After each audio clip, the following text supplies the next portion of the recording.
So, like I had said in the previous talk, I did this where I came at what I was saying from a different angle. And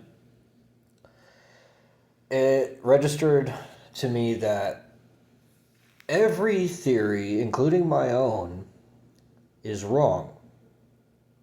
And it's sort of like if everyone else had to starve, would you still eat? That is the proverbial question about existence. If everyone else had to starve, would you still eat? If you say yes, you're for existence. If you say no, you're against existence. And honestly, I feel guilt about being full. I don't like the fact that all these other possibilities don't get to exist because I'm existing. But I also know that if I were to take myself out of existence, let's say I killed myself, it wouldn't suddenly make room for others either. It's just naturally sad. It's not that I'm taking their place, it's that they didn't ever have a chance because I already took it just simply by existing. It's like I have a last name that just so happens to be royal, and so then I get to inherit the kingdom. But I didn't do anything to earn it. I just happened to be here, and yet I'm aware of all these other people that can't be here because I am here. And so I look at God being the ultimate king in this kingdom, and I say, God, what the fuck? Why is it the case that 99.99999% of your kingdom is starving, so that one tiny little group of people can eat? And God's response is very simple. It's, well, what, do you want those people to starve too? And it's kind of like, yeah. I mean, at least then we'd all be equal. I'm already starving, so my lot won't change anyway. Or I'm already full, but I'd be at least equal if I were starving. I'd be in the same boat as everybody else is in. I wouldn't be special anymore. I would just be part of everything else. And that seems okay with me. And then we would all stop existing and there would not be any existence anymore. And I sympathize with that view. I'm closer. I really hate to say this because it's so unpopular here and it makes me uncomfortable and it kind of makes my skin crawl a little bit, is that I view the act of being as a crime. I view existence as being less than deserving. It shouldn't exist. It should not exist. And it doesn't matter what form it takes. That's what makes my skin crawl, is that it doesn't matter what existence does with its meal. It doesn't matter how good it tastes. It doesn't matter what nutritious value it may have. It doesn't even matter if it could be partitioned and given to others. It matters that there's only one plate. There's only one meal. There's only one guy that gets to eat. There's only one reality that gets to exist. Every other reality has to be sacrificed so that this reality can be whatever it is. It could cure cancer. It could make every single person in existence happy forever and eternity, and it still would not change my view of it one iota, because it's still stealing its existence from the death and the removal of the existence of every other form that existence could have taken, but just simply randomly, as far as we can tell, for no fucking reason at all, chose not to be. And it's sickeningly costly and arbitrary and senseless. If you look at God like that, God turns into the biggest sociopathic, drug-addicted, fucking crazy ass psychopath that you could ever imagine there being. But if you look at it from the opposite perspective, that existence exists, and it just happens to be the case that all of that other stuff chose not to be worthy of existing, So then it doesn't exist because it isn't worthy, or whatever it is that you try to use to justify all that death and all of that destruction for this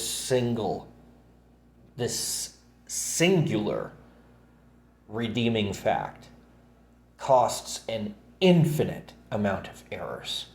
I don't know any employee that would allow this from their manager, or any investor who would allow it from the company that they're investing in. Imagine investing in a company that their product is so unwanted that they only sell a single item no matter how much they produce.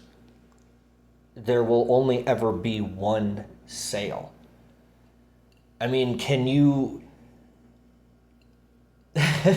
It's so weird to think about that. And then you can even feel bad for God too, and you can say, oh my God, how much suffering does God have to witness just to have his one creation survive? It's like that scene in The Matrix where he's talking about, I've seen them feed the dead intravenously to the living in horrifying precision. And it's like, yeah, I know exactly what you mean, because that's what existence is doing. It is taking nothing, if you were to think of nothing as a thing, if you were to think of nothing as having the same equal value as a thing. Being everything is eating the nothing to death every single moment. And that's what's happening. In order for existence to exist, it sacrifices the nothing that was there previously and turns it into something so that something can constantly grow. And yet, the thing that existence is growing into is a ravenous, drug-addicted freakazoid that can't stop growing. And not only can it not stop growing, it can't stop growing exponentially, compounding on top of itself. It not only happens, it happens faster and more and deeper and stronger every single time that it happens, and it compounds infinitely. And then you look at the horror of what that is, and then you say, is that really worth anything that I can think of? Is that worth it? Is that cost worth paying? Regardless of what you get out of it, doesn't matter. Is that cost even capable of being paid? And it's like, damn. Now I can really understand what the Bible's getting at when it says that we're all sinners and that we can't pay our way into heaven. There is no work that we could conduct or perform that would ever amount to even a fraction of the debt that we would have to pay in order to actually pay for our own existence. Because again, it costs an infinite number of other possible people that could have existed in order for me to exist. My dad could have had sex with my mom the next month or day or something like that, and then I wouldn't have been born. It would have been somebody else. He could have waited 5 minutes or something like that, and someone else would have existed. And it's just weird to think about stuff like that. Had there been anything different about the circumstances involving my birth, then I would not have existed. So then how can I ever pay that astronomical improbability and rebalance that to a certainty? I can't. It can't be done. And so, when you look at it at first blanch, existence is a crime. Existence is a horrifying, evil, disgusting, wasteful pile of garbage. But The fact that God is footing the bill, despite that, means there must be something else to the story. And so you have to kind of look further in order to find that. But yeah, when you're first presented with the way that reality really is, it is fucking horrifying and dark and disgusting.